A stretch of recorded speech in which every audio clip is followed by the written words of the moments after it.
سورۃ صاد، بسم اللہ الرحمن الرحیم، صاد والقرآن ذی الذکر۔ تین صورتیں قرآن مجید کی ایسی ہیں جو ایک حرف سے شروع ہوئی ہیں، ایک حرف، حرف مقطع کہیں گے، اب اسے مقطعات تو نہیں کہہ سکتے اس لیے کہ کئی حروف تو نہیں ہیں۔ ایک سورہ صاد ہے، ایک سورہ نون ہے، اور ایک سورہ قاف ہے۔ یہ سورہ صاد جو ہے یہ اس گروپ میں ہے، اس میں جو ہم پڑھ رہے ہیں جس کا مرکزی مضمون ہے توحید۔ سورہ قاف پہلی صورت ہے اس گروپ، ان دو گروپوں کی کہ جن کا مرکزی مضمون ہے آخرت اور انذار آخرت۔ اور سورۃ القلم بالکل ابتدائی دور کی ہے۔ صاد والقرآن ذی الذکر، یہ بھی نوٹ کر لیجئے کہ صاد پر یہاں آیت نہیں ہے، ایک حرف جہاں آیا ہے وہ آیت نہیں ہے، البتہ دو پر حامیم، یاسین یہ آیت ہے، طٰہٰ یہ آیت ہے، لیکن کہیں کہیں تین پر بھی آیت نہیں، الف لام را آیت نہیں ہے، الف لام میم آیت ہے۔ تو یہ ساری چیزیں جو ہیں میں نے ابتدا میں جو تعارف قرآن پر تقریر کی تھی، یہ سب توقیفی چیزیں ہیں، یہ کسی کی اجتہاد کے نتیجے میں اور کسی گرامر کے اصول سے، کسی بیان کے اصول سے اسے کوئی تعلق نہیں۔ توقیفی کا مطلب کہ حضور صلی اللہ علیہ وسلم کے بتانے پر موقوف ہے، جو آپ نے بتایا بس وہ ہے جو ہم مانیں گے۔ والقرآن ذی الذکر، اور قسم ہے اس قرآن کی جو ذکر والا ہے۔ اب ہم وہ صورتیں بھی پڑھ چکے ہیں جن میں قرآن کو الذکر کہا گیا ہے، یہاں ذی الذکر کہا گیا ہے، ذکر والا قرآن جس میں ذکر ہے اللہ کا۔ فی ذکرکم یہ بھی ہم پڑھ چکے ہیں، لیکن الذکر انا نحن نزلنا الذکر وانا لہ لحافظون، ہم نے ہی یہ الذکر نازل کیا ہے، دی ریمائنڈنگ، اور اس کے اندر ریمائنڈنگ ہے، یہ ریمائنڈنگ کا حامل ہے، بات ایک ہی ہے، لیکن یہ کہ اس کے بعد قسم کے بعد مقسم علیہ یہاں نہیں ہے۔ قسم کس چیز پر کھائی؟ قسم ہے اس قرآن کی جو ذکر والا ہے، مقسم علیہ کہاں ہے؟ بل الذین کفروا فی عزۃ و شقاق، یہ تو مقسم علیہ نہیں ہے۔ یہ میں آپ کو بتا چکا ہوں سورہ یاسین میں کہ جو وہاں پر آیا ہے یاسین والقرآن الحکیم انک لمن المرسلین، وہ انک لمن المرسلین، اس قسم کی تمام قسمیں جو قرآن میں آئی ہیں، اس کے بعد مقسم علیہ جو ہے وہ سمجھیے کہ وہی ہے کہ قرآن گواہ ہے اس پر، قرآن ثابت کر رہا ہے کہ اے محمد صلی اللہ علیہ وسلم آپ اللہ کے رسول ہیں۔ بل الذین کفروا فی عزۃ و شقاق، لیکن جن لوگوں نے کفر کی روش اختیار کی ہے وہ بڑی جھوٹے غرور کے اندر، جھوٹی انا ان کی ہے، اور آپ کے زندم زندہ میں اور آپ کے مقابلے میں آ کر انہوں نے موقف اختیار کر لیا ہے اپنے غرور اور زندم زندہ میں۔ کم اہلکنا من قبلہم من قرن فنادوا، کتنی ہی ہم نے قوموں کو اس سے پہلے ہلاک کیا ہے، پھر وہ لگے چیخنے چلانے جب عذاب الہی آیا، وَلَا تَحِینَ مَنَاص، حالانکہ پھر وہ وقت گزر چکا تھا کہ جس میں کوئی خلاصی ہو سکتی، یعنی جب موت آتی ہے، موت کے آثار شروع ہو جائیں تو انفرادی توبہ کا دروازہ بند، جب عذاب کے آثار شروع ہو جائیں تو پھر قوم کی توبہ کا فائدہ نہیں، ہاں سوائے قوم یونس، الا قوم یونس، واحد ایک مثال ہے۔ وَعَجِبُوا أَن جَاءَهُم مُنذِرٌ مِّنْهُمْ، اور ان کو بڑا تعجب ہے کہ ان کے پاس آیا ہے خبردار کرنے والا انہی میں سے۔ وَقَالَ الْكَافِرُونَ هَٰذَا سَاحِرٌ كَذَّابٌ، اور یہ کافر کہتے ہیں کہ یہ ساحر ہے اور کذاب ہے۔ یہ دیکھ لیجئے، یہ لفظ جو ہے یہ بہت ثقیل لفظ ہے، لیکن یہ قرآن مجید میں آیا ہے۔ اور یہ نوٹ کر لیجئے کہ اصل میں یہ میں عرض کر چکا ہوں کہ چوتھے سال کے بعد یہ جو دو گروپ ہیں صورتوں کے، جن میں سے پہلے گروپ کی 8 صورتیں ہم پڑھ چکے ہیں، اور دوسری کی 13 صورتوں میں سے اب ہم آگے آ گئے ہیں، ان میں 4 پڑھ چکے ہیں، سورہ سبا اور فاطر، یاسین اور صافات، 5ویں صورت یہ ہے صاد۔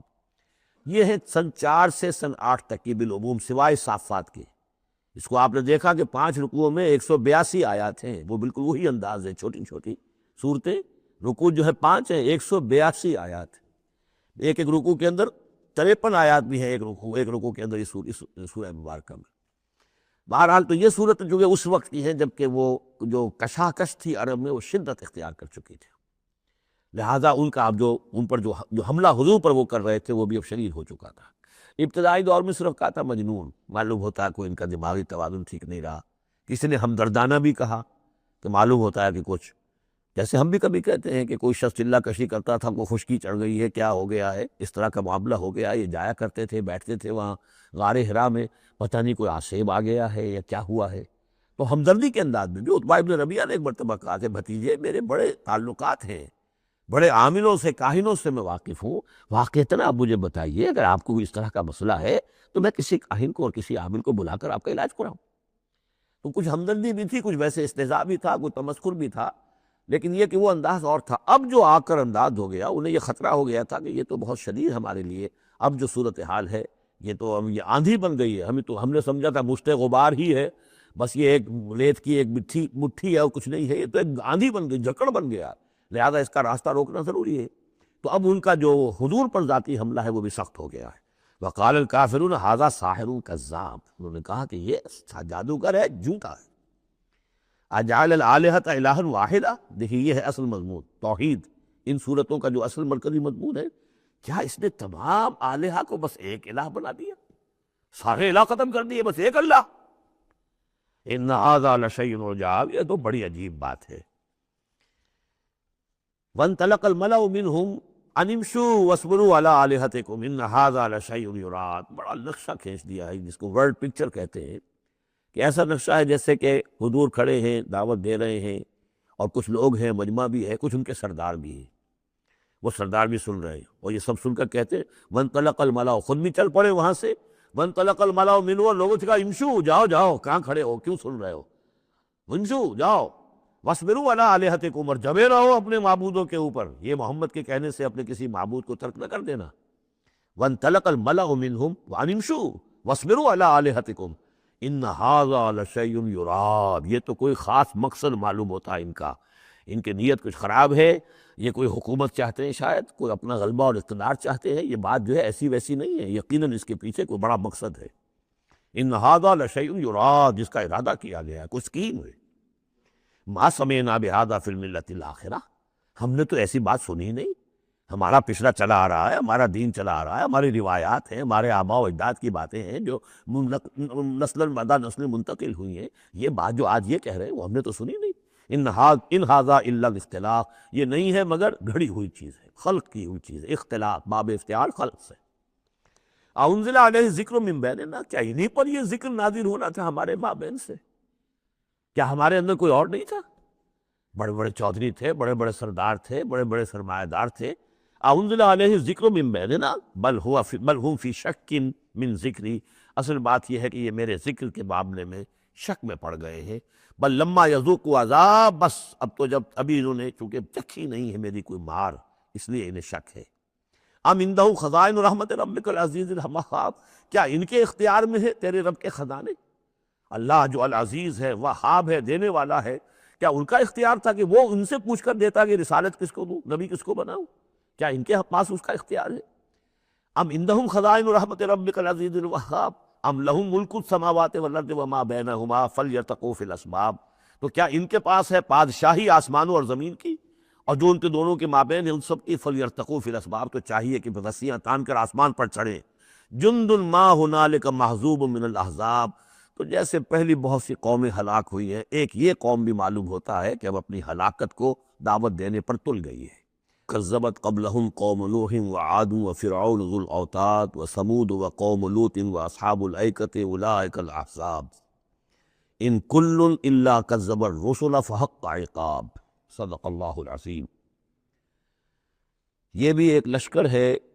ان میں سے کہ جو اس سے پہلے ہلاک کیے جا چکے ہیں، ان کے قسمت میں بھی اب اسی طرح کی ہلاکت لکھی جا چکی ہے.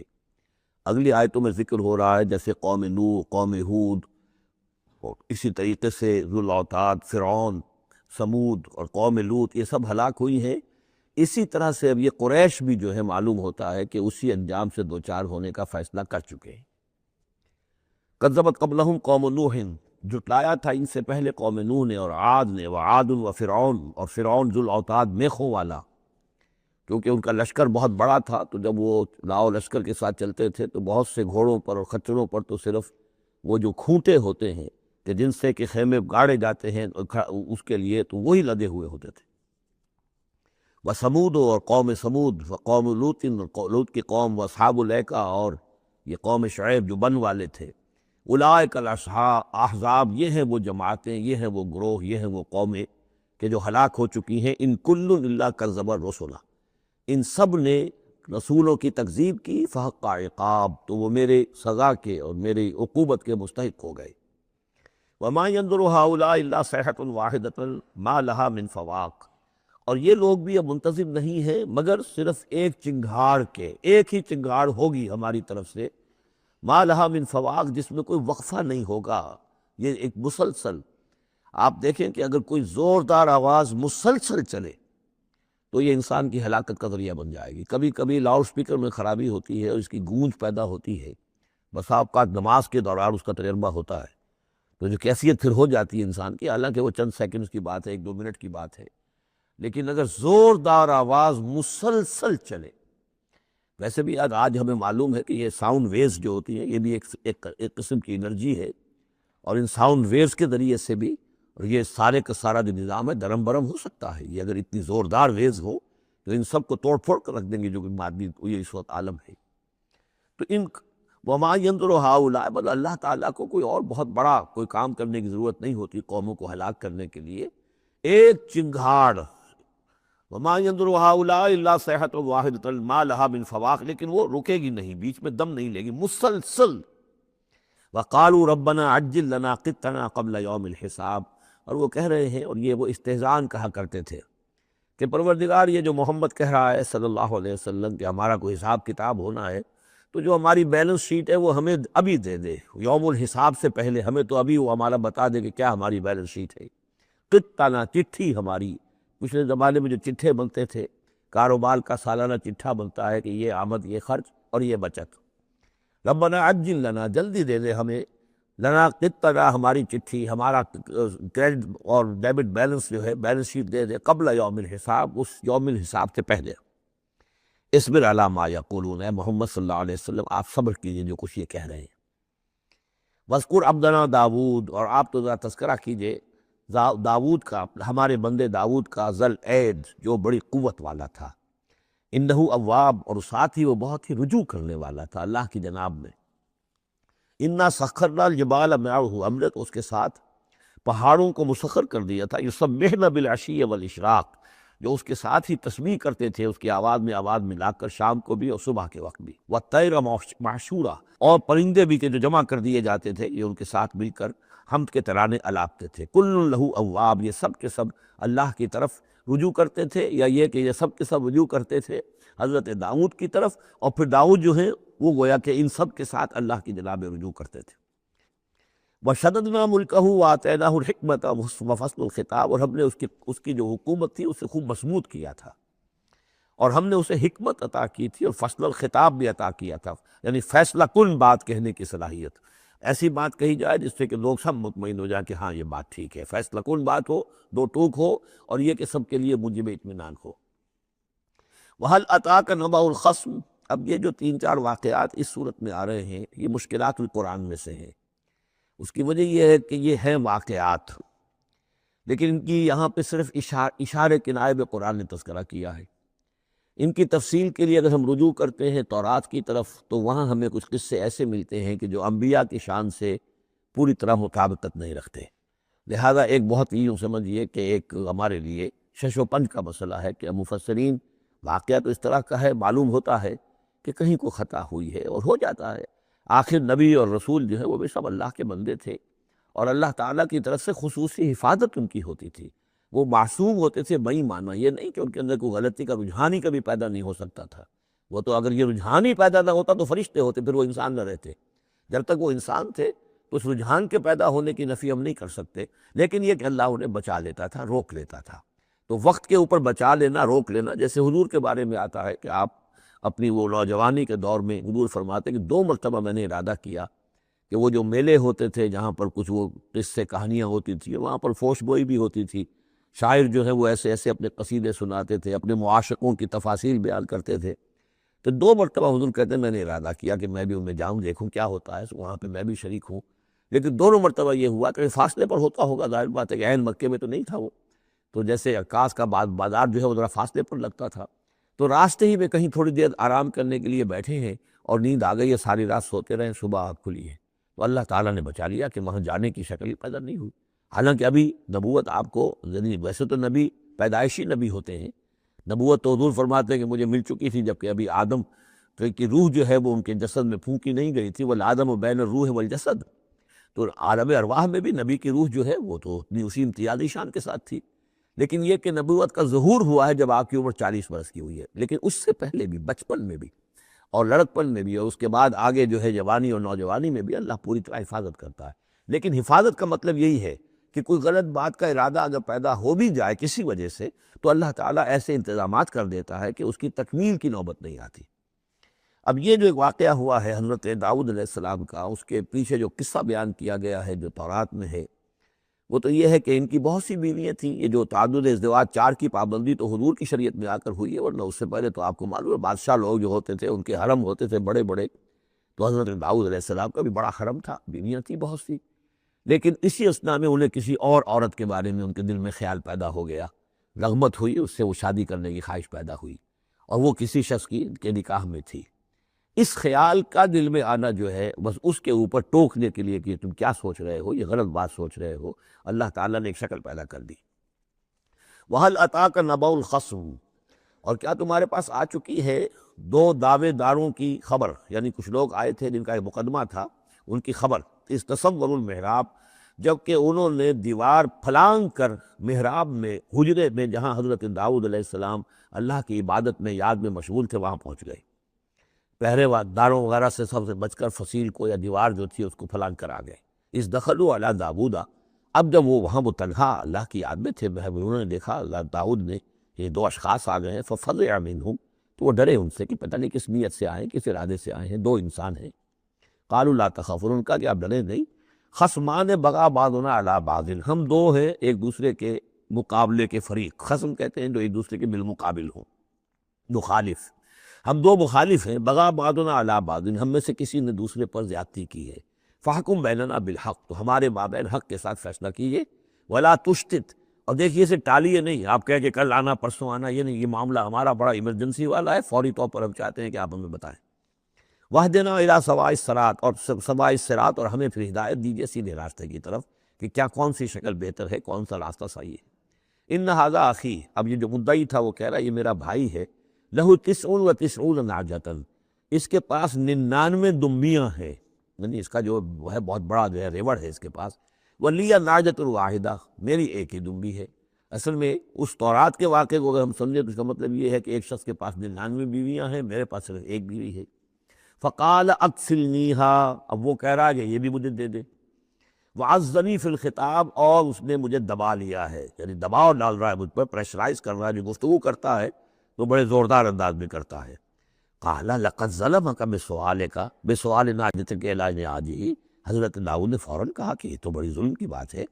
واقعتاً اس نے بہت ظلم کیا تمہارے اوپر کہ تمہاری دمبی جو ہے اب اس پر بھی اس کی نظر ہے، اور وہ اس کو چاہتا ہے تم سے لے لے اور اپنی دمبیوں میں اس کو بھی شامل کر لے ریوڑ میں۔ وَإِنَّ كَثِيرًا مِنَ الْخُلَطَاءِ لَيَبْغِي بَعْضُهُمْ عَلَىٰ بَعْضٍ، اور یقیناً جن لوگوں کا معاملہ مشترک ہوتا ہے، قریبی رشتہ دار ہوتے ہیں، قرابت دار ہوتے ہیں، جس کو پنجابی میں شریکہ کہتے ہیں، یہ شریکے والوں میں ہوتا ہی ہے کہ ایک دوسرے پر کوئی زیادتی کر بیٹھتے ہیں۔ وَإِنَّ الْخُلَطَاءَ كَثِيرٌ مِنَ الْخُلَطَاءِ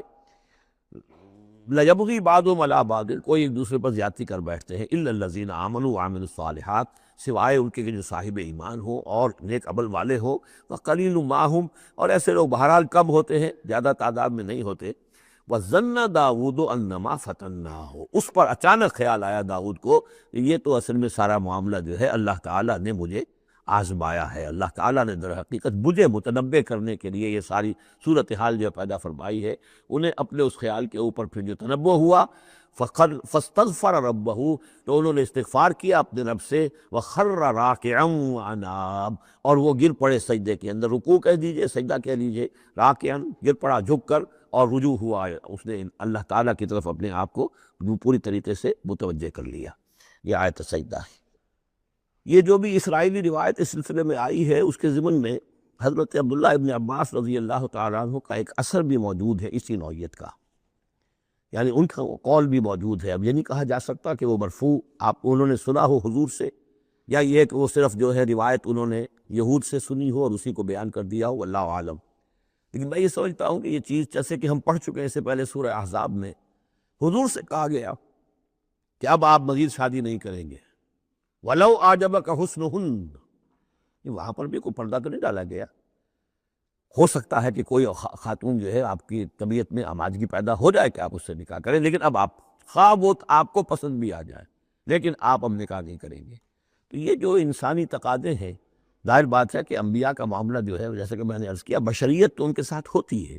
اور بشری تقاضے بھی ہوتے ہیں، لیکن نبی معصوم ہوتا ہے اس معنی میں کہ ان کا اس طرح کا کوئی اگر خیال ہو بھی جائے تو اس کی تکمیل اللہ نہیں ہونے دیتا، حفاظت کر لیتا ہے، اسی کا نام ہے عصمت انبیاء۔ فغفرنا لہ ذلک، تو ہم نے وہ جو بھی معاملہ تھا ہم نے معاف کر دیا اسے، وَإِنَّ لَهُ عِندَنَا لَزُلْفَىٰ، اور وحسن مآب، اور یقین ہمارے پاس داؤد کے لیے بہت اونچا مرتبہ ہے اور بہت اچھا ٹھکانہ ہے، جہاں وہ جب لوٹ کر آئے گا تو بہت اعلیٰ مقام ہم عطا کریں گے۔ یا داؤد انا جعلناک خلیفۃ فی الارض، ہم نے کہا کہ اے داؤد ہم نے تمہیں زمین میں خلیفہ بنایا ہے، تمہیں حاکم بنایا ہے، فاحکم بین الناس بالحق، تو لوگوں میں جو فیصلے کرو معاملات کے حق کے ساتھ کرو، ولا تتبع الہویٰ، اور دیکھو اپنی خواہش کی پیروی نہ کرو، فیضلک عن سبیل اللہ، اگر اپنی خواہش کی پیروی کرو گے پھر تو وہ تمہیں لازماً گمراہ کر دے گی، بھٹکا دے گی اللہ کے راستے سے۔ ان الذین یضلون عن سبیل اللہ لہم عذاب شدید، یقیناً وہ لوگ جو بہک جاتے ہیں یا بھٹک جاتے ہیں اللہ کے راستے سے ان کے لیے تو بڑا سخت عذاب ہے۔ بما نسوا یوم الحساب، یہ بھٹکنا ہوتا اسی لیے ہے کہ انہیں آخرت یاد نہیں رہتی، بس سبب اس کے کہ وہ بھول جاتے ہیں حساب کے دن کو۔ وہ یوم آخر اگر یاد رہے، آخرت کی زندگی کا یقین رہے تو پھر انسان جو ہے سیدھا رہتا ہے۔ وما خلقنا السماء والارض وما بینہما باطلا، اور ہم نے جو کچھ کے آسمانوں میں ہے اور زمین میں ہے اور جو کچھ ان کے مابین ہے اسے بیکار پیدا نہیں کیا۔ اب یہ وہی لفظ آ گیا ہے دوبارہ جو سورہ آل عمران میں تھا، ربنا ما خلقت ھذا باطلا سبحانک فقنا عذاب النار۔ اس کے علاوہ سورہ مومنون میں آ چکا ہے، افحسبتم انما خلقناکم عبثا وانکم الینا لا ترجعون۔ تو یہ عبث اور بیکار کام کرنا اللہ کی شان سے بہت ہی سمجھیے کہ بعید ہے۔ ذالک ظن الذین کفروا، یہ گمان تو ان لوگوں کا ہے جنہوں نے کفر کیا ہے۔ فویل للذین کفروا من النار، تو ہلاکت اور بربادی اور تباہی ہے ان کافروں کے لیے آگ کی۔ ام نجعل الذین آمنوا وعملوا الصالحات کالمفسدین فی الارض، ذرا یہ سوچیں کیا ہم ان لوگوں کو جو ایمان لائے اور جنہوں نے نیک عمل کیے بنا دیں گے ویسا جیسا کہ وہ لوگ ہیں کہ جنہوں نے زمین میں فساد مچایا؟ یعنی یہ سوچو کہ دنیا میں کچھ لوگ ہیں نیکوکار ہیں، بھلائی کے کام کر رہے ہیں، کچھ ہیں بدماش ہیں، شریر ہیں، بد امنی پیدا کرتے ہیں، لوٹ مار کرتے ہیں، لوگوں پر ظلم کرتے ہیں، تو اگر آخرت نہ ہو تو پھر تو بڑا ظلم ہو گیا۔ یہ نیکوکار تو گھاٹے میں رہ گئے، بدماش عیش میں رہے، جن کے لیے کوئی اسکروپلز نہیں ہے، کوئی اصول نہیں ہے، ان کے لیے نہ دیانت ہے نہ امانت ہے، کچھ نہیں ہے، جہاں داؤ لگ جائے جہاں ہاتھ پڑ جائے وہ حاصل کرنے کے لیے تیار ہے، اپنی تمام خواہشات کی جو ہے وہ تکمیل کرنے کے لیے ہر دم جو ہے وہ تیار ہے، دیکھتے نہیں جائز ہے کہ ناجائز ہے، تو وہ تو پھر نفع میں رہے۔ اگر کوئی آخرت نہیں ہے تو پھر نفع میں وہ رہے، گھاٹے میں یہ رہے جو بیچارے بچ بچ کر چلتے، کسی کا دل نہ میں دکھا دوں، کسی کا حق نہ مار لوں، کسی پر زیادتی نہ کر بیٹھوں، میں حلال کھاؤں جائز کھاؤں، محنت سے اور سچ بولوں جھوٹ نہ بولوں، وہ تو پھر گھاٹے میں رہیں گے۔ آخرت ہونا لازمی ہے، اس کا تو مطلب یہ ہے کہ پھر دنیا بیکار پیدا ہوئی۔ اگر آخرت نہیں ہے تو پھر انسانی زندگی کا، خصوصاً انسان میں جو اخلاقی حص ہم نے پیدا کی ہے، یہی تو ہے جو حیوان میں اور انسان کے درمیان بہت بڑا فرق ہے۔ ان کی جبلت ہے صرف، باقی کوئی اخلاقی حص ان کے اندر نہیں، لیکن انسان کے اندر تو اخلاقی حص ہے، جبلت بھی ہے اور اخلاقی حص بھی ہے۔ تو اس اخلاقی حص کا نتیجہ کیا نکلا؟ الٹا نکل رہا ہے، تو نتیجتاً دلہوش ہونا چاہیے۔ ام نجعل الذین آمنوا وعملوا الصالحات کالمفسدین فی الارض ام نجعل المتقین کالفجار، کیا ہم اپنے متقی بندوں کو برابر کر دیں گے ان فاجروں اور فاسقوں کی؟ کتاب انزلناہ الیک مبارک، یہ کتاب ہے قرآن جو اے نبی ہم نے آپ پر نازل کی ہے، مبارک بہت بابرکت ہے۔ یہ برکت کے لفظ کو یہاں سمجھ لیجئے، برکہ عربی زبان میں کہتے ہیں کسی شے میں سے اس کے خیر کو نکالنے والی شے، وہ برکت ہے۔ وہ شے پوٹینشلی آپ میں ہے لیکن یہ کہ وہ ڈورمنٹ پڑی ہوئی ہے، سوئی ہوئی ہے، اور اس کو آپ ایکسپلائٹ نہیں کر رہے، استعمال نہیں کر رہے، آپ کو اس کا شعور بھی نہیں ہے، احساس بھی نہیں ہے۔ کوئی شے جو آپ کو اس کا احساس دلا دے، پھر آپ اپنی اس صلاحیت کو استعمال کریں، ایکسپلائٹ کریں، اسے بروئے کار لائیں، وہ شے برکت والی ہوئی۔ تو یہ لفظ آتا ہے قرآن مجید میں، یا تو بام مبارکہ، باران رحمت، بارش برستی ہے، زمین میں وہ پوٹینشل رویدگی موجود ہے، ڈورمنٹ ہے، بیج پڑے ہوئے، پانی آتا ہے، جذب ہوتا ہے، آسموسس شروع ہوتا ہے، پانی داخل ہوتا ہے بیج کے اندر، وہاں کو حرکت شروع ہوتی ہے، اب وہاں سے وہ جو رویدگی نکل رہی ہے اور وہ بیج جو ہے اس سے اب 2 پتیاں نکلی ہے، تو مام مبارکہ۔ اسی طرح یہ کتاب مبارک ہے، اس معنی میں کہ انسان کے اندر اللہ نے جو خیر ودیت کیا ہوا ہے، موجود ہے، اس کی روح میں ہے نور تجلی بھی اسی خاک میں پنہاں، غافل تو نرا صاحب ادراک نہیں ہے، وہ ہے تمہارے اندر، لیکن یہ کہ وہ ڈورمنٹ ہے، اس کو نکال کر برآمد کرنا، اس کو سامنے لانا، اس نیکی کو بروئے کار لانا، اس روح کی اور روحانیت جو ہے اس کی نشو و نما، اس کا پروان چڑھنا، یہ اس کتاب کا نتیجہ ہے۔ تو یہ کتاب مبارک ہے، کتاب انزلناہ الیک مبارک لیدبروا آیاتہ ولیتذکر اولو الالباب، یہ مبارک ہے، بابرکت ہے، تاکہ وہ تدبر کریں اس کی آیات پر، اور تاکہ جو ہوش مند لوگ ہیں وہ اس سے سبق حاصل کریں۔ وَوَهَبْنَا لِدَاوُودَ سلیمان، اور ہم نے داؤد کو سلیمان جیسا بیٹا عطا کیا، نعم العبد، بہت ہی اچھا بندہ تھا ہمارا، انہ اواب، اور یقیناً وہ بھی ہماری طرف رجوع کرتا رہتا تھا، ہماری طرف ہی رجوع رہتا تھا، توجہ رکھتا تھا، دھیان ہمارے ساتھ لگائے رکھتا تھا۔ اذ عرض علیہ بالعشی الصافنات الجیاد، جب یہ کہ شام کے وقت ان کے سامنے پیش کیے گئے، یعنی جیسے انہوں نے پہلے ہم پڑھ چکے ہیں کہ انہوں نے اپنی فوجوں کی انسپیکشن کی تھی، تو وہ فوجیں کہ جو انسانوں کی بھی تھیں، جنوں کی بھی تھیں، یوزعون، ان کی ریجیمنٹس بنائی گئی تھیں، بٹالینز بنائی گئی تھیں، اس میں پرندے بھی تھے۔ اسی طریقے سے اب یہ جو گھوڑے رکھے ہوئے تھے جہاد کے لیے، ظاہر بات ہے کہ گھوڑے، کیولری جو ہے وہ تو زمانے میں اصل شے تھی، تو اس کو انہوں نے جو شام کے وقت انسپیکشن پریڈ کوئی ہوئی گھوڑوں کی، تو وَإِذْ عُرِضَ عَلَيْهِ بِالْعَشِيِّ الصَّافِنَاتُ الْجِيَادُ، تو بہت ہی عمدہ، بہت اعلیٰ نسل والے، بہت عمدہ جو گھوڑے تھے، ان کو اس کے سامنے پیش کیے گئے، معائنہ کر رہے تھے حضرت سلیمان۔ فَقَالَ إِنِّي أَحْبَبْتُ حُبَّ الْخَيْرِ عَنْ ذِكْرِي، عن ذکر ربی، ہوا یہ کہ اس میں کوئی دیر ہو گئی، شام کا وقت تھا اور سورج جو ہے وہ غروب ہو گیا، عصر کی نماز ان کی قضا ہو گئی، جیسے کہ حضور کی عصر کی ایک نماز قضا ہوئی تھی غزوہ احزاب میں، اور اس پر حضور نے لعنت فرمائی تھی پھر کفار پر کہ ان کی وجہ سے ہماری آج عصر کی نماز، اور خاص طور پر جس کو صلاۃ الوسطیٰ عام طور پر چونکہ گمان ہے، وہ آج ہماری قضا ہو گئی، تو عصر کی نماز ان کی قضا ہو گئی۔ تو انہوں نے کہا کہ مجھے یہ جو حب الخیر، یہ خیر ہے نا، یہ گھوڑے جو ہیں یہ خیر ہے، دولت ہے، ایک آدمی کی بہت اچھی جو ہے پونجی ہے، اس کی محبت نے، انی احببت حب الخیر عن ذکر ربی، میں اس کی محبت میں اتنا مصروف ہو گیا، اتنا مشغول ہو گیا کہ اپنے رب کا ذکر جو ہے وہ بھول گیا۔ حتیٰ توارت بالحجاب، حتیٰ توارت الشمس بالحجاب، یہاں گویا کہ سورج کا لفظ محذوف ہے، یہاں تک کہ سورج جو ہے وہ تو چھپ گیا، اوٹ میں آ گیا۔ ردوہا علیہ، تو اس میں انہوں نے کہا کہ ذرا واپس لاؤ ان گھوڑوں کو۔ فطفق مسم بالسوق والاعناق، تو اب وہ لگا تلوار مارنے ان کی گردنوں پر اور ان کے پیروں پر۔ اس کو سمجھنا چاہیے کہ غلبہ حال میں یہ کیفیت ہوئی۔ اس کی بھی تعویل کرنے کی بہت کوشش کی گئی کہ نہیں وہ تو پوچھنے کے لیے ان کی گردن گویا کہ اور ان کو چوم چاٹ رہے ہیں، تو انہوں نے جو ہاتھ چلائے تھے ان کی گردن اور جو ان کے پاؤں، جیسے کہ آدمی جب یعنی بہت ہی گھوڑا بہت اعلیٰ نسل کا ہو تو آپ ہاتھ پھیرتے ہیں اس کے اوپر، تو اس سے ایک اپنائیت کا سا احساس اس کے اندر بھی پیدا ہوتا ہے۔ تو یہ جو نہیں، یہ بات نہیں، یہ بات سیدھی وہی ہے کہ جو یعنی خام خواہ اس میں ضرورت نہیں ہے، جیسے کہ غلبہ حال کسی وقت ہو جاتا ہے، خام خواہ تعبیر کی کیا ضرورت ہے۔ جیسے حضرت عمر کا معاملہ ہو گیا تھا کہ غزوہ احد میں تلوار پھینک کر بیٹھ گئے، جب محمد ہی قتل ہو گئے صلی اللہ علیہ وسلم، تو اب اور کس کے لیے لڑنا ہے؟ حالانکہ لڑنا تو اللہ کے لیے تھا، محمد کے لیے تو نہیں لڑنا تھا، لیکن ایک قید طبیعت ہوتی ہے، ایک وقت میں احساسات اور جذبات کا ایسا غلبہ ہو جاتا ہے۔ وہی غلبہ ان پر ہوا ہے حضور کے انتقال کے وقت، وہ بھی تلوار کھینچ کے بیٹھ گئے تھے کہ جو شخص کہے گا کہ محمد کا انتقال ہو گیا گردن اڑا دوں گا۔ وہ تو پھر حضرت ابو بکر آئے ہیں، انہوں نے پھر آ کے خطبہ دیا ہے، اور خطبے میں وہ آیت بھی پڑھی ہے، وما محمد الا رسول قد خلت من قبلہ الرسل افإن مات أو قتل انقلبتم على أعقابكم، اور ساتھ ہی پھر انہوں نے یہ خطبہ دیا کہ من کان یعبد محمدا فإن محمدا قد مات ومن کان یعبد اللہ فإن اللہ حی لا يموت۔ کوئی شخص اگر محمد کو پوجتا تھا، محمد کی عبادت کرتا تھا، تو وہ سن لے محمد کا انتقال ہو گیا، اور جو کوئی اللہ کو پوجتا تھا اور اللہ کی بندگی کرتا تھا، اس کو جان لینا چاہیے اللہ پر کبھی موت واقع نہیں ہوگی، وہ زندہ رہنے والا ہے۔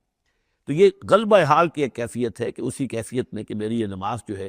یہ چھوٹ گئی ہے۔ بہرحال یہ دونوں میں نے آپ کے سامنے رکھ دیے ہیں۔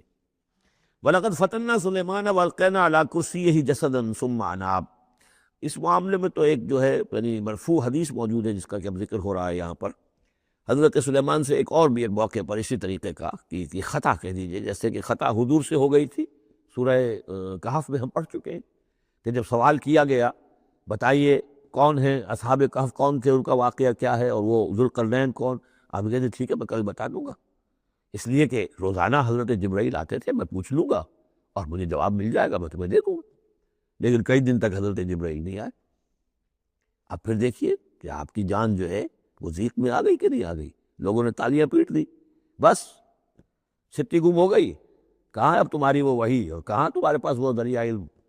اس کے بعد پھر وہی نازل ہوئی، تو ساتھ ہی وہ آیت بھی سورہ کہف میں نازل ہوئی، وَلَا تَقُولَنَّ لِشَيْءٍ إِنِّي فَاعِلٌ ذَلِكَ غَدًا إِلَّا أَن يَشَاءَ اللَّهُ۔ آئندہ کبھی اے نبی کسی بھی کام کے بارے میں کبھی ہرگز یہ نہ کہیے گا یہ کام میں کل کر دوں گا، مگر اس استثناء کے ساتھ اگر اللہ نے چاہا، انشاءاللہ، اگر انشاءاللہ میرا ارادہ ہے، انشاءاللہ میں یہ کام کر دوں گا، انشاءاللہ کے بغیر۔ ہم لوگ جو کہتے رہتے ہیں، ہماری کوئی حیثیت نہیں ہے کہ اس پر پکڑا جائے ہمیں، لیکن جو بڑے لوگ ہوتے ہیں، جو عظیم شخصیات ہوتی ہیں، تو ان کے لیے یہ معاملہ جو ہے وہ اتنا ہی سخت ہوتا ہے اللہ کا، پھر ان کی گرفت بھی ہوتی ہے تو چھوٹی چیز پر ہوتی ہے، بڑے لوگوں کی چھوٹی چیز پر بھی بڑی سخت گرفت ہوتی ہے، یہ قاعدہ قانون ہے۔ تو اسی طرح کا معاملہ انشاءاللہ ہی کہنے کا معاملہ ہو گیا ہے کہ جو بھول گئے یا کسی وجہ سے حضرت سلیمان کا، اصل میں ان کا کوئی معاملہ ہوا، اپنے کچھ سپہ سالاروں سے ناراض ہوئے ان سے، اور انہوں نے سمجھا کہ شاید تم یہ سمجھتے ہو کہ میری جو طاقت اور حکومت ہے وہ تمہارے ہی بل پر قائم ہے، میں آج اپنی تمام ازواج کے پاس جاؤں گا اور ان سب سے میں صحبت کروں گا، اور سب سے جو ہے وہ اولاد ہوگی، اور میرے اتنے جو ہیں وہ جوان ہاتھ پھر پیدا ہو جائیں گے، تاکہ یہ کہ میں تمہارا شاید اتنا پھر میں دستے دیگر نہ رہوں۔ اس طرح سے انہوں نے کچھ کہا، اور ساری اس ایک رات میں اپنی تمام بیویوں کے ساتھ انہوں نے صحبت کی، لیکن یہ کسی بیوی کو حمل نہیں ہوا، ایک کو ہوا تو اس کا بھی کوئی بچہ جو ہے ادھورا سا، وہ 7 ماسہ ہوگا 6 ماسہ ہوگا، وہ پیدا ہوا، دائی نے لا کر ان کے تخت پر کس دیا، اور شاید اس کا چرچا بھی ہو گیا تھا کہ انہوں نے یہ بات کہی تھی، تو اب پورے گویا کے درباریوں میں بھی اس کی شہرت تھی کہ دیکھیں اب کیا ہوتا ہے ان کے ساتھ، تو اس معاملے میں انہیں کچھ سبکی اٹھانی پڑی، وہ ہے وہ واقعہ یہاں بیان ہو رہا ہے۔ وَلَقَدْ فَتَنَّا سُلَيْمَانَ، اور اسی طرح ہم نے فتنے میں ڈالا تھا سلیمان کو، وَأَلْقَيْنَا عَلَىٰ كُرْسِيِّهِ جَسَدًا ثُمَّ أَنَابَ، اور ہم نے اس کے تخت پر ایک ایسا جسد لا کر لوتھڑا سا ڈال دیا تھا، وہ دائی نے لا کر ڈالا کہ یہ وہ آپ کی جو تھی قسم، اس کا یہ نتیجہ ہے اللہ کی طرف سے۔ لیکن یہ کہ بہرحال انہوں نے اس پر بھی توبہ کی، بلکہ یہاں تک روایت میں آتا ہے کہ فرشتے نے یاد بھی دلانے کی کوشش کی انہیں کہ انشاءاللہ کہیے، لیکن کیا اس وقت کیا کیفیت تھی ان کی جذباتی کہ انہوں نے وہ بات نہیں کہی، اور اس پر پھر اللہ تعالیٰ نے گویا کہ تنبیہ کرنا ضروری سمجھا۔ قال رب اغفر لی وہب لی ملکا، اب اس پر انہوں نے اللہ سے اناب رجوع کیا اور دعا کی، پروردگار مجھے معاف فرما دے میری خطا،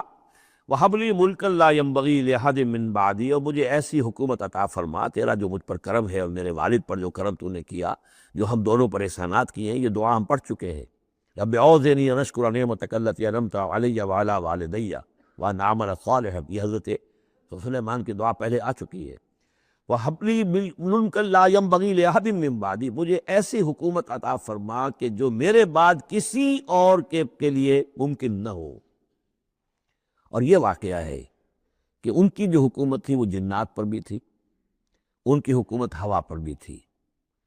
ان کا قانون پرندوں پر بھی چل رہا ہے، اس اعتبار سے واقعتاً یہ مثالی ہے ایک معاملہ، لا ينبغی لأحد بعدی من بعدی، میرے بعد پھر کسی اور کو اس طرح کی حکومت نہ ملے، تو اس طرح کی حکومت پھر اللہ تعالیٰ نے کسی اور کو نہیں دی، اللہ نے ان کی اس دعا کو قبول فرمایا۔ انک انت الوہاب، یقیناً تو ہی ہے دینے والا، عطا کرنے والا۔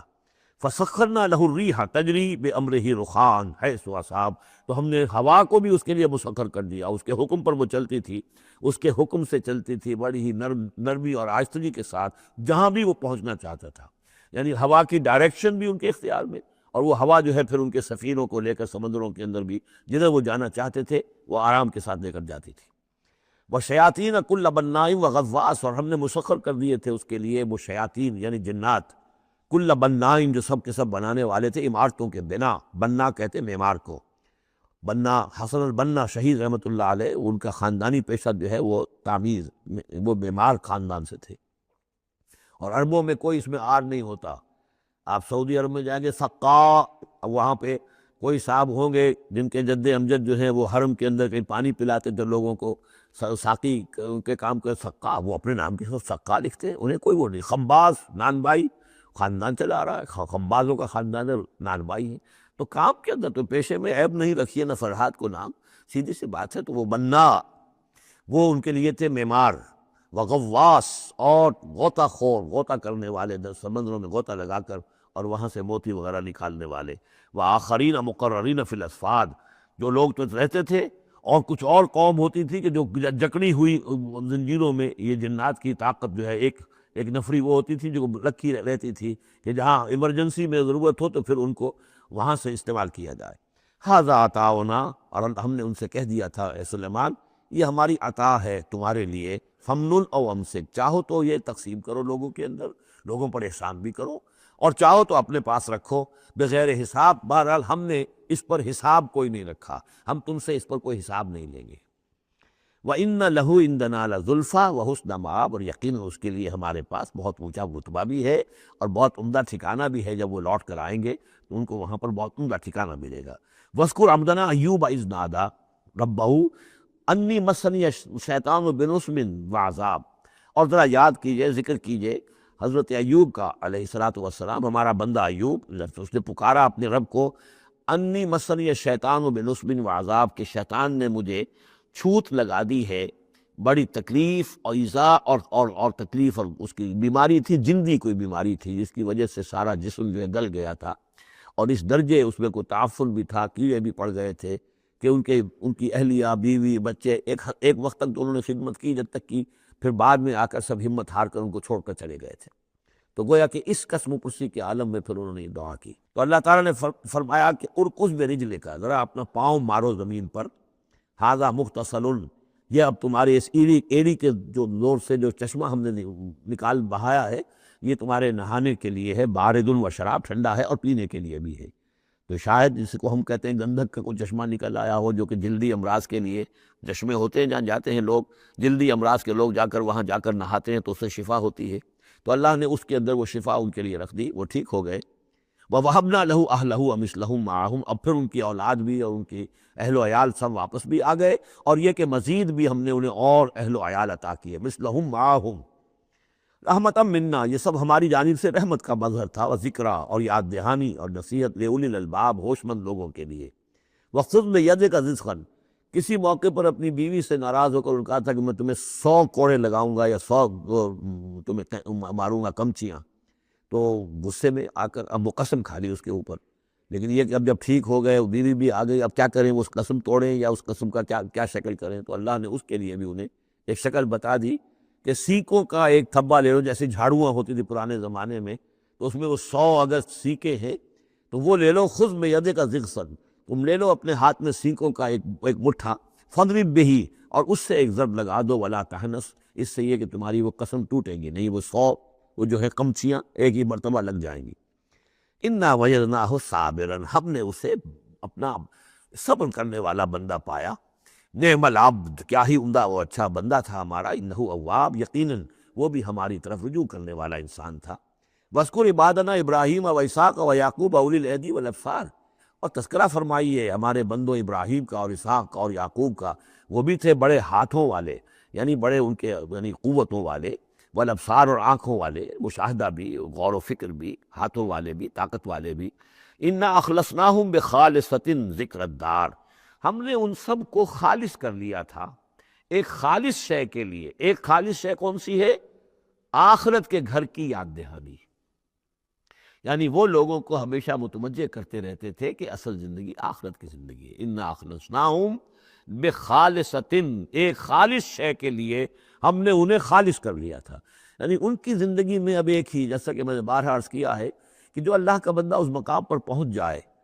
پھر واقعہ یہ ہے کہ اسے دنیا کی دولت سے دلچسپی نہیں، دنیا کی کسی اور دوسری چیز کی طرف رغبت نہیں، اس کے وقت کا، اس کا ایک ایک منٹ، اس کی توانائی جو بھی اللہ نے اس کو دی ہے، اس کا خون کا ایک ایک قطرہ وقف ہو جاتا ہے پھر اس کام کے لیے کہ خلق خدا کو خدا کی طرف بلائے، اللہ کی طرف بلائے، اور انہیں بچائے آخرت کے انجام سے، برے انجام سے۔ اس کے سوا کیا ہو، جیسے ہمارے شیخ معین الدین اجمیری رحمۃ اللہ علیہ، وہ آئے تھے ہندوستان میں، اگر اس وقت آ کر بیٹھے ہیں اجمیر میں، جبکہ اجمیر ابھی جو ہے وہ کفر کا گڑھ تھا، راجپوتوں کا مرکزی مقام، اس لیے کہ شیخ علی اجمیری جو لاہور میں ہیں، جن کو داتا گنج بخش کہتے ہیں، وہ تو اس وقت آئے ہیں لاہور میں جبکہ لاہور اسلامی حکومت میں شامل ہو چکا تھا، لیکن یہ کہ یہ معین الدین اجمیری کیونکہ ابھی تک مسلمانوں کی حکومت وہاں تک نہیں پہنچی تھی ہیں، جو سمجھیے اجمیر جو ہے وہ تو راجپوتوں کا گڑھ، اور اس میں جو ہے وہاں جا کر بیٹھ کے اللہ کا بندہ اور دعوت دے رہا، اور کاروبار تو وہ کرنے نہیں آئے تھے وہ، بلکہ یہ کہ اللہ کی طرف بلانا۔ تو اس کے لیے ہم نے خالص کر لیا تھا۔ جو بھی اللہ کا بندہ اپنے آپ کو اس کے لیے خالص کر لے، وہ گویا کہ اللہ تعالیٰ کے مصطفین میں سے ہو جاتا ہے، وہ لفظ آب آ رہا ہے۔ اِنَّا أَخْلَصْنَاهُمْ بِخَالِصَةٍ ذِكْرَ الدَّارِ وَإِنَّهُمْ عِندَنَا لَمِنَ الْمُصْطَفَيْنَ الْأَخْيَارِ، اور یقیناً وہ ہمارے ہاں، ہمارے نزدیک وہ بڑے چنے ہوئے لوگ ہیں، اچھے لوگوں میں سے، نیک لوگوں میں سے چنے ہوئے لوگ، چنیدہ لوگ۔ جو شخص اپنی زندگی کا ہدف اسی کو بنا لے، مقصد اسی کو بنا لے، جینا مرنا اسی کے لیے ہو جائے، تو ظاہر بات ہے کہ اللہ تعالیٰ کے یہاں پر اس کا اونچا مقام ہے۔ وَاذْكُرْ إِسْمَاعِيلَ وَالْيَسَعَ وَذَا الْكِفْلِ، اور ذکر کیجئے اسماعیل کا بھی اور یسع یاس۔ اب ان کے بارے میں صحیح طور پہ ہم کچھ نہیں کہہ سکتے، یہ دو جو ہے یسع اور ذوالکفل۔ ذوالکفل کے بارے میں تو میں عرض کر چکا ہوں کہ ایک گمان یہ ہے، اور مجھے اس سے اتفاق ہے کہ یہ گوتم بدھ کی طرف اشارہ ہے، وہ اللہ کے نبی تھے۔ ذوالکفل، پے یہاں فے سے بدل گیا ہے۔ کپل وستو کا شہزادہ، سدھارتھا گوتما بدھا۔ بدھا تو اصل میں اس کا لقب ہے جو بعد میں بن گیا ہے، سدھارت اس کا نام تھا، سدھارتھا گوتما بدھا، اور کپل وستو کی ریاست تھی، اس کا یہ شہزادہ تھا۔ وَكُلُّ مِنَ الْأَخْيَارِ، یہ سب کے سب بھی بڑے ہی عمدہ لوگوں میں سے تھے۔ ھذا ذکر، یہ ایک ذکر ہے، یہ ایک تذکرہ ہے۔ وَإِنَّ لِلْمُتَّقِينَ لَحُسْنَ مآب، اور یقیناً ان متقین کے لیے، تمام متقین کے لیے بہت ہی اچھی جگہ ہے لوٹنے کی، آنے کی، اچھا ٹھکانہ ہے۔ جنات عدن، وہ باغات کے جو رہنے والے ہوں گے، ریزیڈنشل ہوں گے، بسنے والے، مفتحت لہم الابواب، جن کے دروازے ان کے لیے کھلے رکھے گئے ہوں گے۔ یہ اس سے بھی آگے بھی آئے گا سورہ زمر میں بھی، کہ جنتوں کا معاملہ یہ ہے کہ اس کے دروازے کھلے ہوں گے جنتیوں کے استقبال کے لیے۔ جیسے کہ مہمان کے لیے جب آپ کو اس کا استقبال کرنا ہو تو یہ تو نہیں کرتے دروازے بند کر کے بیٹھ جائیں کہ وہ آ کے دستک ہی دے گا تبھی کھولیں گے، اس کا تو انتظار ہو رہا ہوتا ہے، تو دروازے کھلے ہوتے ہیں۔ لیکن جہنم کے بارے میں یہ آتا ہے کہ جب مجرم پہنچ جائے گا، جیسے جیل کا دروازہ ہوتا ہے، جب وہاں پہنچ جائے گا پھر وہ دروازے کھولے جائیں گے۔ یہ مضمون جو ہے سائملٹینیس کنٹراسٹ کی شکل میں جو ہے وہ آئے گا سورہ زمر میں۔ ان کے لیے دروازے کھلے رکھے جائیں گے جنات عدن کے، متکئین فیہا یدعون فیہا بفاکہۃ، اور اس میں وہ ٹیک لگا کر بیٹھے ہوں گے، اور وہ آرڈر دیں گے، یدعونا آرڈر دیں گے، مانگیں گے، طلب کریں گے اس میں بفاکہۃ، میوے بھی، کثیرۃ کثرت سے، و شراب، اور مشروبات بھی، عمدہ سے عمدہ مشروبات۔ وعندہم قاصرات الطرف اتراب، اور ان کے پاس ہوں گی ایسی ان کی بیویاں کہ جو نیچی نگاہ وانی ہوں گی اور ہم عمر ہوں گی۔ ھذا ما توعدون لیوم الحساب، یہ ہے جس کا تم سے وعدہ کیا جا رہا ہے حساب کے دن۔ ان ھذا لرزقنا ما لہ من نفاد، اور یہ ہوگا ہمارا رزق، ہمارا عطا کردہ دی ہوئی چیزیں، اب یہ کبھی ختم نہیں ہوں گی۔ یہ نہ سمجھنا کہ یہ نعمتیں ختم ہو جائیں گی، یہ باقی رہیں گی ہمیشہ ہمیشہ۔ ھذا وان للطاغین لشر مآب، یہ تو ہے اہل جنت کا معاملہ، لیکن جو سرکش تھے، جو باغی تھے ہمارے، ان کے لیے ہے برا لوٹنے کا مقام، بری جگہ، جہنم یصلونہا، جس میں وہ داخل ہوں گے، فبئس المہاد، اور وہ بہت ہی برا بچھونا ہوگا۔ ھذا فلیذوقوہ حمیم وغساق، اور کہہ دیا جائے گا یہ ہے اب وہ جس کا وعدہ تم سے کیا گیا تھا، فلیذوقوہ، اب وہ اس کو چکھیں۔ حمیم، جو کیا ہوگا وہاں، گرم پانی ہوگا، غساق، زخموں کا دھون، جو زخموں کو صاف کرتے ہیں جس پانی سے، پھر اس میں پیپ ہے یا کچھ اور چیزیں ہیں کہ جس سے انسان کی طبیعت ایما کرتی ہے۔ وآخر من شکلہ ازواج، اور اسی طرح کی اور چیزیں بھی جو بھی ان کو دی جائیں گی کھانے اور پینے کے لیے، وہ اسی طرح کی چیزیں ہوں گی، گھناؤنی اور بد ذائقہ۔ ھذا فوج مقتحم معکم، اب وہ جو جہنم میں جو لوگ پڑے ہوئے پہلے سے، جب ایک قوم آئی پھر دوسری آئی، جو نئی قوم آئے گی تو پہلے والے جو ہے وہ کہیں گے اب تو پہلے ہی ہم مصیبت میں ہیں، جگہ بھی یہاں نہیں ہے، تنگی ہے، حبس بھی ہے، یہ بھی ہے، اب یہ ایک اور چلی آ رہی ہے فوج۔ ھذا فوج مقتحم معکم، ایک اور فوج آ رہی ہے کہ جو تمہارے اوپر دھسی چلی آ رہی ہے۔ لا مرحبا بہم، ان کے لیے کوئی کشادگی نہ ہو، کوئی مرحبا نہیں ان کے لیے۔ مرحبا یہ ان کے کہنے کا ایک وہ تھا، گریٹنگ کا مرحبا، مرحبا یعنی آئیے آئیے، آپ کے لیے کشادگی ہے، ہر جگہ آپ کے لیے یہاں سہولت ہے۔ وہ کہیں گے لا مرحبا بہم، اب یہ نئے آنے والوں کے لیے، یہ نئی انسٹالمنٹ آ رہی ہے جہنمیوں کی، یہاں کوئی ان کے لیے جگہ نہیں۔ انہم صالوا النار، یہ ہے گھسے آنے والے آگ میں۔ قالوا بل انتم، وہ آنے والے کہیں گے نہیں تم، لا مرحبا بکم، تمہارے لیے نہ ہو کوئی کشادگی، تمہارے لیے کوئی مرحبا نہ ہو۔ انتم قدمتموہ لنا فبئس القرار، یہ تو تم لوگ ہو جنہوں نے یہ سارا سامان ہمارے لیے فراہم کیا ہے، تم ہم سے پہلی نسل ہو، تم نے وہ سارے جو ہے غلط طور طریقے ایجاد کیے تھے، تم نے وہ عقائد جو ہے وہ ہمیں سکھائے تھے، ہم تو تمہارے کرتوتوں کی وجہ سے، تمہاری پیروی کرنے کی وجہ سے یہاں تمہارے اس جہنم میں آئے ہیں۔ بل انتم قدمتموہ لنا فبئس القرار، تو یہ بہت ہی بری جگہ ہے رہنے کی، ٹھہرنے کی۔ قالوا ربنا من قدم لنا هذا فزده عذابا ضعفا في النار، اور وہ کہیں گے پروردگار جن لوگوں نے ہمارے لیے یہ چیزیں کی اور ہمیں ان راستوں پر ڈالا، ان کو تو اور عذاب دے، اضافہ کر ان کے عذاب میں، ضعفا دگنا عذاب آگ کا۔ وقالوا ما لنا لا نرى رجالا كنا نعدهم من الاشرار، وہ کہیں گے یہ کیا بات ہے، ہم یہاں آپ لوگوں کے ساتھ کچھ لوگ تھے جنہیں ہم سمجھتے تھے بڑے گھٹیا لوگ، ان کی کوئی حیثیت نہیں تھی، کمی کاری لوگ تھے، وہ محمد پر ایمان لے آئے تھے صلی اللہ علیہ وسلم، وہ ہم تو ان کو استہزائی کرتے رہے، وہ یہاں نظر نہیں آ رہے آپ کے پاس، ظاہر بات ہے وہ تو جنت میں گئے، وہ یہاں تھوڑا ہی ہوں گے۔ تو وما لنا لا نرى رجالا، اور کیا ہوا ہے کہ ہم نہیں دیکھ رہے ان لوگوں کو، وہ یہاں نظر نہیں آ رہے کہ جن کو ہم كنا نعدهم من الاشرار، جنہیں ہم برے لوگ سمجھتے تھے۔ اتخذناہم سخریا، کیا ہم نے ان کو صرف ایسے ہی جو ہے ایک یعنی ہنسی ٹھٹا بنا لیا تھا، ام زاغت عنہم الابصار، یا ہماری نگاہیں جو ہیں ان سے کج ہو گئی ہیں، دیکھ نہیں پا رہی ہیں، ہم انہیں دیکھ نہیں پا رہے، ہماری نگاہیں جو ہیں ان سے چوک رہی ہیں۔ ان ذالک لحق تخاصم اہل النار، تمہیں یقین رکھنا چاہیے کہ یہ سب کچھ جو ہم بیان کر رہے ہیں حق ہے، یہی جھگڑا اور یہی جو ہے ان جہنمیوں کے مابین یہی تکرار ہوگی۔ قل انما انا منذر، کہہ دیجئے نبی کہ میں تو بس ایک منذر ہوں، خبردار کرنے والا۔ وما من الہ الا اللہ الواحد القہار، نہیں ہے کوئی الہ معبود سوائے ایک اللہ کے جو الواحد ہے، اکیلا ہے اور قہار ہے، پوری طرح چھایا ہوا ہے۔ رب السماوات والارض وما بینہم العزیز الغفار، وہ آسمانوں اور زمین کا رب ہے، مالک ہے، اور جو کچھ ان کے مابین ہے اس کا بھی العزیز ہے، زبردست، اور الغفار ہے، بخشنے والا۔ قل هو نبأ عظیم، میں نبی کہہ دیجئے یہ ایک بہت بڑی خبر ہے جو محمد لے کر آئے ہیں صلی اللہ علیہ وسلم۔ یہ وہی لفظ ہے کہ اس سے آخری پارہ شروع ہوتا ہے، اما یتساءلون عن النبأ العظیم الذی هم فیہ مختلفون کلا سیعلمون ثم کلا سیعلمون ھذا نبأ قل هو نبأ عظیم انتم عنہ معرضون، اور تم اس سے اعراض کر رہے ہو، بہت بڑی خبر ہے تمہارے لیے یہ بہت ہی فیصلہ کن بات ہے، لیکن یہ کہ تم اعراض کر رہے ہو۔ ما کان لی من علم بالملأ الاعلی اذ یختصمون،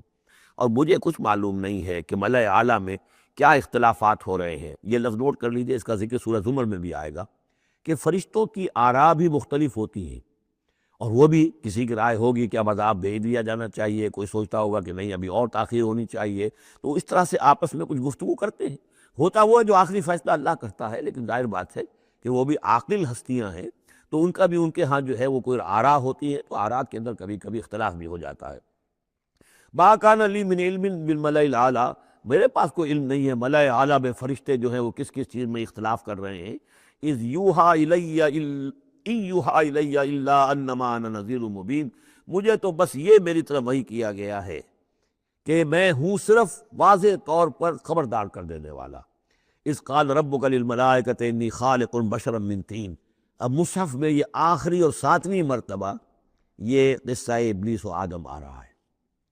7th time and the last time۔ جب کہا تھا آپ کے رب نے فرشتوں سے کہ میں بنانے والا ہوں ایک بشر من طین، ایک انسان بنانے والا ہوں مٹی سے، فَإِذَا سَوَّيْتُهُ، جب میں اس کی تخلیق مکمل کر لوں، درست کر دوں، ٹھیک بنا چکوں، نک سک سے درست کر دوں، اس کو فنیشنگ ٹچز دے دوں، تسویہ اس معنی میں آتا، تخلیق تسویہ۔ سبح اسم ربک الاعلی الذی خلق فسوی والذی قدر فہدی، تو تخلیق کے بعد تسویہ، یہ وہاں انشاءاللہ اس پہ تفصیل سے بات ہوگی۔ فَإِذَا سَوَّيْتُهُ، جب میں اسے پورا بنا لوں، وَنَفَخْتُ فِيهِ مِن رُوحِی، اور اس میں میں اپنی روح میں سے پھونک لوں، فَقَعُوا لَهُ سَاجِدِینَ، تو گر پڑنا اس کے سامنے سجدے میں۔ اب یہ روح ہی کو ضرور نوٹ کیجئے، اور فَإِذَا سَوَّيْتُهُ وَنَفَخْتُ فِيهِ مِن رُوحِی فَقَعُوا لَهُ سَاجِدِینَ، تو گویا کہ مسجود ملائک ہونا آدم کا اس روح ربانی کی بنیاد پر ہے۔ اس سے پہلے وہ آدم جو بھی کچھ ہے، جب تک کہ روح نہیں پھونکی گئی ہے اس وقت تک وہ مسجود نہیں ہے، اس کا رتبہ مقام جو بھی ہے وہ اس روح ربانی کی وجہ سے جو اس میں پھونکی گئی۔ فسجد الملائکۃ کلھم اجمعون، یہ آیت جو کہ تو پہلے بھی آ چکی ہے، کس قدر زور ہے، سجدہ کیا تمام فرشتوں نے سب کے سب نے جمع ہو کر اکٹھے ہو کر، الا ابلیس، نہیں کیا ابلیس نے، استکبر وکان من الکافرین، اس نے استکبار کیا، گھمنڈ کیا اور وہ کافروں میں سے ہو گیا یا کافروں میں سے تھا، پہلے ہی سے اس میں کفر تھا، چھپا ہوا تھا، تکبر تھا، چھپا ہوا تھا، اب وہ کفر اور تکبر جو وہ سامنے آ گیا، جیسے منافقین کا نفاق غزوہ احزاب کے موقع پر ان کی زبانوں پر آ گیا۔ قال یا ابلیس ما منعک ان تسجد لما خلقت بیدی، اور کہا اللہ نے، اے ابلیس کیا ہوا تجھے، کس چیز نے منع کیا، کس چیز نے روکا کہ تو سجدہ نہ کرے اس کو جسے میں نے اپنے دونوں ہاتھوں سے بنایا ہے۔ اب یہ یدیہ جو ہے یہ خاص طور پر قابل غور ہے، دونوں ہاتھوں سے بنانے سے کیا مراد ہے؟ یا تو قرآن میں ایدی بھی آتا ہے، اپنے ہاتھوں سے، ایدی نہ، تو وہ تقریر جو ہم نے ان کے لیے جو بنائے ہیں، چوپائے بنائے اپنے ہاتھوں سے بنائے ہیں، ہم لہا مالکون، یہ سورہ یاسین میں آ چکی، لیکن دونوں ہاتھوں سے بنانا میرے نزدیک اس کا مطلب یہ ہے کہ دو عالم جو ہیں، عالم خلق اور عالم امر، ان دونوں کو اللہ نے جمع کیا ہے آدم میں اور انسان میں۔ ایک ہی ہستی ہے اللہ، الا لہ الخلق والامر، خلق اور امر دونوں اسی کے ہیں، یہ دونوں عالم اسی کے تسلط میں ہے، اسی کی حکومت قائم ہے، امر پر بھی، عالم امر اور عالم خلق پر بھی۔ اب فرشتہ صرف عالم خلق سے متعلق ہے، اس کا اس عالم امر سے متعلق ہے، اس کا کوئی وہ حیوانی جسد نہیں ہے، اس کی کوئی بھوک نہیں ہے، اس کو کوئی پیاس نہیں ہے، اس میں کوئی نر اور مادہ نہیں ہے، ان کے کوئی جنسی جذبہ کچھ نہیں، عالم امر کی شے۔ باقی یہ جنات ہے، ان کے اندر یہ سارا عالم خلق کی شے، ان میں روح کا سوال ہی نہیں۔ باقی جتنے بھی حیوانات ہیں عرضی، یہ عالم خلق کی شے ہیں۔ انسان واحد مخلوق ہے اللہ کی، جس میں پھر دونوں چیزیں آ کر جمع ہوئی ہے کہ عالم خلق سے ہے اس کا حیوانی وجود، یہ جسم جو بنا ہے، یہ مٹی سے بنا ہے، اور لیکن اس کے اندر اللہ نے لا کر وہ امانت جو ہے عالم امر کی روح، وہ جو ہے اس کے اندر پھونکی ہے۔ انا عرضنا الامانۃ علی السماوات والارض والجبال فابین ان یحملنها واشفقن منها وحملها الانسان، اس میں بھی میں یہ بات عرض کر چکا ہوں۔ تو خلقتہ بیدی، میں نے اپنے دونوں ہاتھوں سے بنایا اسے۔ اب اس کو استعارے میں بھی لیا گیا ہے اس معنی میں کہ بڑے اہتمام سے بنایا، میں نے دونوں ہاتھوں سے بنایا ہے، تو اشرف المخلوقات ہے۔ وہ بات بھی صحیح ہے کہ اللہ تعالیٰ کی کریشن کا کلائمیکس، اللہ تعالیٰ کی یوں سمجھیے کہ اس کی کلائمیکس جو ہے، نقطہ عروج جو ہے اس کی تخلیق کا، وہ انسان ہے۔ قال یا ابلیس ما منعک ان تسجد لما خلقت بیدی استکبرت ام کنت من العالین، کیا تم نے غرور کیا، استکبار کیا، یا تو ہے ہی بہت بڑے درجے میں تھا، کوئی تیرا درجہ بہت بلند تھا؟ قال انا خیر من، اس نے کہا صحیح ہے بات، اے اللہ میں اس سے بہتر ہوں۔ اس کے سامنے روح ہے ہی نہیں، اس کے سامنے صرف آدم کا جسد خاکی ہے، حیوانی ہے، تو جھوٹ نہیں کہہ رہا اس کے اعتبار سے، اس کے مشاہدے کے اعتبار سے بات صحیح ہے کہ یہ تو مجھ سے کم تر ہے۔ خلقتنی من نار وخلقتہ من طین، مجھے تو نے بنایا آگ سے، اس کو بنایا مٹی سے۔ قال فاخرج منها فانک رجیم، سوال یہ ہے کہ اللہ حکم دے رہا ہے تم سجدہ کرو، تو تم نے اللہ کے حکم کی تو نافرمانی کی ہے نا۔ فاخرج منها، نکل جاؤ اب یہاں سے، فانک رجیم، تم بردود ہو گئے ہو، وان علیک لعنتی الی یوم الدین، اور اب تم پر آخرت کے دن تک، اگلے وہ جزا و سزا والے دن تک تم پر لعنت رہے گی، میری لعنت۔ قال رب فانظرنی الی یوم یبعثون، اس نے کہا کہ پروردگار پھر مجھے ذرا مہلت دے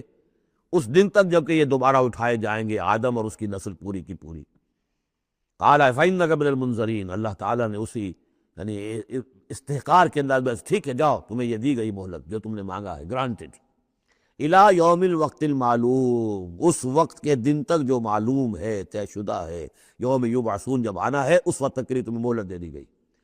قال فبعزتک لأغوینہم اجمعین، اب اس نے کہا جب تو نے مجھے مہلت دے دی ہے، اے اللہ تیری عزت کی قسم، تیرے اقتدار اور اختیار کی قسم، میں ان سب کو گمراہ کر کے رہوں گا، الا عبادک منہم المخلصین، سوائے اس میں سے تیرے وہ بندے جنہیں تو خود اپنا بنا لے، مخلص، مخلص نہیں، مخلص۔ قال فالحق والحق اقول، اب حق ہے اور میں تو کہتا ہی حق ہوں، میری ہر بات حق ہوتی ہے۔ لَأَمْلَأَنَّ جَهَنَّمَ مِنْكَ وَمِمَّنْ تَبِعَكَ مِنْهُمْ أَجْمَعِينَ، تو میں بھی بھر دوں گا پھر جہنم کو تجھ سے، اور جو بھی ان میں سے تیری پیروی کریں گے ان سب سے جہنم کو بھر کر رہوں گا۔ قُلْ مَا أَسْأَلُكُمْ عَلَيْهِ مِنْ أَجْرٍ، اب یہ بات بتا کے اب حضور سے کہا جا رہا ہے نبی کہیے میں نے تم سے اس پر کوئی اجرت تو نہیں مانگی، میں تمہیں یہ خبریں سنا رہا ہوں غیب کی وحی جو مجھے آ رہی ہے وہ سنا رہا ہوں، ازل کے جو واقعات ہیں جو اس وقت ہوئے تھے وہ باتیں بتا رہا ہوں۔ تو میں نے تو اس پر کوئی تم سے اجرت نہیں مانگی، تم سے کوئی انعام طلب نہیں کیا۔ قل ما اسألکم علیہ من اجر وما انا من المتکلفین، اور یہ بھی تم جانتے ہو، اچھی طرح جانتے ہو، قد لبثت فیکم عمرا، میں تمہارے مابین ایک عمر گزار چکا، میں متکلف نہیں ہوں۔ متکلف کون ہے؟ تکلف کرنے والا۔ اب تکلف ہر اعتبار سے ہوتا ہے،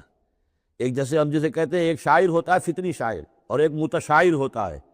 وہ شاعر فطری نہیں ہوتا، وہ بڑی محنت کرتا ہے، جوڑ توڑ کے کوئی سیکھتا ہے، عروض سیکھتا ہے، یہ سیکھتا ہے، وہ الفاظ کا ذخیرہ جو ہے جوڑتا ہے، پھر وہ کچھ شعر کہتا ہے، وہ تکلف کے ساتھ شعر کہنا۔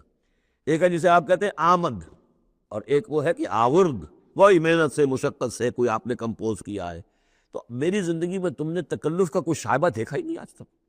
سادہ زندگی، خاص طور پر یہ کہ کبھی میں نے شعر کہنے کی کوشش کی ہو، کبھی میں نے کوئی خود خطیب بننے کی کوشش کی ہو، اس کی کوئی مشق کی ہو، ما انا من المتکلفین، میں کوئی بنانے والا، تکلف کرنے والا اور تصنع کرنے والا نہیں ہوں۔ ان ہوا الا ذکر للعالمین، نہیں ہے یہ مگر یاد دہانی اور نصیحت تمام جہان والوں کے لیے۔ وَلَا تَعْلَمُنَّ نَبَأَهُ بَعْدَ حِینٍ، اور اس کی جو خبر ہے، جو اس کا نتیجہ نکلنے والا ہے،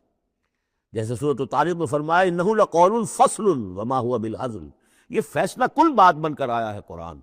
اب جو فیصلہ، جیسے کہ ہم سورہ بنی اسرائیل میں پڑھ چکے ہیں، وبالحق انزلناہ وبالحق نزل، ہم نے حق کے ساتھ نازل کیا اور حق کے ساتھ یہ نازل ہوا ہے۔ اب فیصلہ ہوگا، اسی کے ترازو میں قوموں کی تقدیریں تلیں گی اور فیصلے ہوں گے۔ جیسے کہ حدیث ہے حضرت عمر بن الخطاب سے رضی اللہ تعالی عنہ کہ حضور نے فرمایا ان اللہ یرفع بہذا الکتاب اقواما ویضع بہ آخرین، اللہ تعالیٰ اسی کتاب کی بدولت قوموں کو عروج پر پہنچائے گا اور اسی کو ترک کرنے کی وجہ سے قعر مذلت میں گرا دے گا۔ تو فرمایا وَلَا تَعْلَمُنَّ نَبَأَهُ بَعْدَ حِینٍ، کچھ دیر کے بعد اس کی اصل خبر ان کو پہنچ جائے گی کہ اس کا نتیجہ کیا نکلتا ہے۔ یہاں وہ 5 صورتیں ختم ہو گئی ہیں اس دوسرے، بلکہ جیسا کہ میں نے عرض کیا تھا کہ یہ جو گروپ ہے چوتھا، یہ 13 صورتیں مکیات ہیں اس کے اندر۔ ان میں 5 ہیں یہ سورہ یاسین بالکل وسط میں، ان 5 میں 2 ادھر ہیں، دونوں الحمدللہ سے شروع ہوئی ہیں، سورہ سبا، سورہ فاطر۔ 2 ادھر ہیں، سورہ صافات اور صاد، اس میں بھی صاد آیا ہے، صافات کے ساتھ اس کی مناسبت ہے۔ اس کے بعد 8 صورتیں وہ آ رہی ہیں کہ جن کو ہم سمجھیں گے اس جو اس وقت کا ترتیب ہے مصحف کی، کہ کورسپونڈنگ ترتیب جو ہے وہ ہے سورہ الفرقان سے لے کر اور سورہ سجدہ تک جو 8 صورتیں آئی تھیں، گویا کہ اسی طرح کی 8 صورتیں یہ آ رہی ہیں۔ ان میں بھی 7 وہ تھیں کہ جو حروف مقطعات سے شروع ہوئی، 4 الف لام میم سے، 2 طاسین میم سے، 1 طاسین سے، البتہ ایک وہ تھی جو بغیر حروف مقطعات کے شروع ہوئی ہے، سورۃ الفرقان۔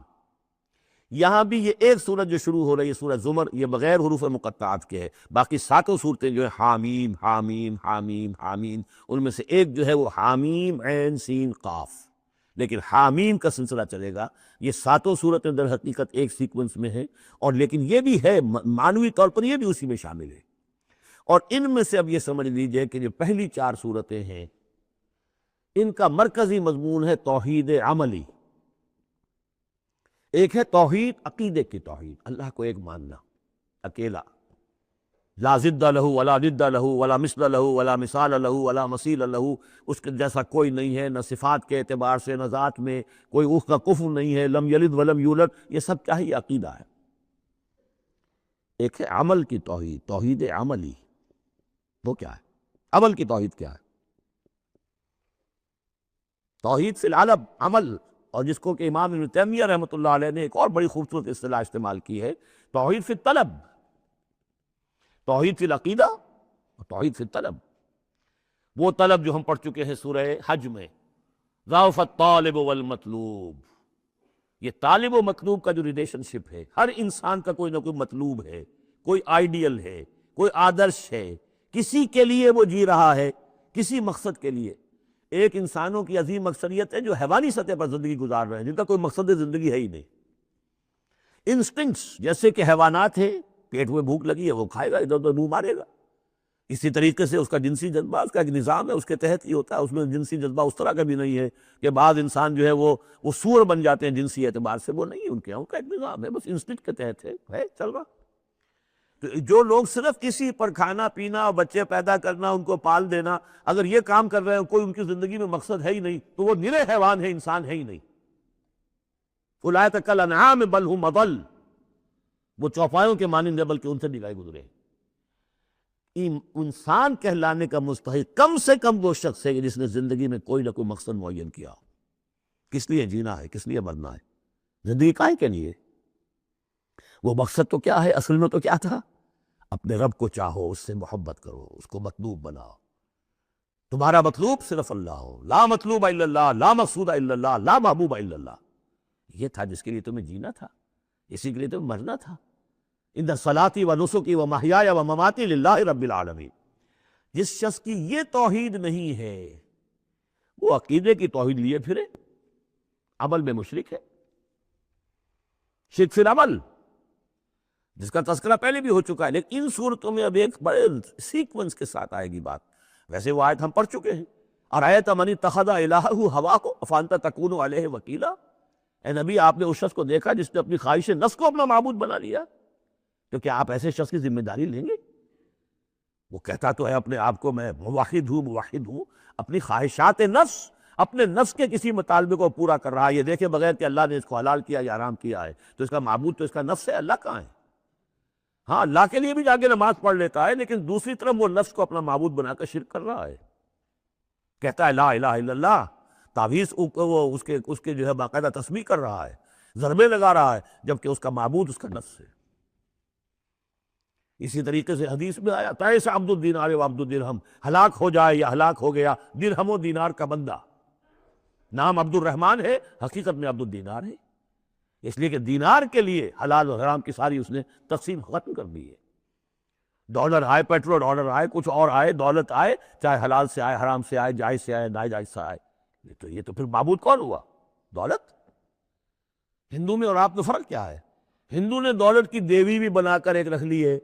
وہ لکشمی بائی ہے ان کی، اس کو پوجتے ہیں، دنڈوت کرتے ہیں، اس کی کرپا ہو جائے گی تو دولت ہو جائے گی۔ ہم نے کہا ہٹاؤ اس تکلف کو، اس لکشمی بائی کو ہٹاؤ، سیدھے دولت کو پوجو، تو دولت کے پجاری تو ہم ہیں۔ یہ جو توحید ہے، توحید عملی، اس کا جو پہلا نقطہ ہے اللہ کی بندگی کی توحید، توحید فی العبادت، بندگی صرف اللہ کی ہو، یعنی کل کی کل اطاعت اس کے لیے ہو، باقی اطاعت اس کی اطاعت کے تابع ہو۔ باپ کا حکم مانو، ہاں، جو شریعت کے خلاف نہ ہو مانو، ماں کا مانو، استاد کا مانو، حاکم کا مانو، جو حکم اللہ کے حکم کے منافی نہ ہو۔ لا طاعت لمخلوق فی معصیت الخالق، مخلوق میں سے کسی کی اطاعت نہیں ہوگی جس سے کہ خالق کی معصیت لازم آ رہی ہے۔ اگر یہ نہیں ہے اور مخلوق میں سے کسی کی بھی اطاعت آپ نے قبول کر لی ہے جس میں کہ خالق کی معصیت آ رہی ہے، تو یہ شرک ہے، چاہے وہ مخلوق آپ کا اپنا نفس ہو، چاہے وہ کوئی حکام ہو، چاہے وہ کوئی اور ادارہ ہو، کوئی بھی ہو، وہ سب طاغوت ہیں۔ تو پہلی یہ سورہ زمر ہے، اس میں آپ دیکھیں گے کس تکرار کے ساتھ بات آ رہی ہے، اللہ کی بندگی، لیکن اس کے لیے اپنی اطاعت کو خالص کرتے ہوئے بندگی۔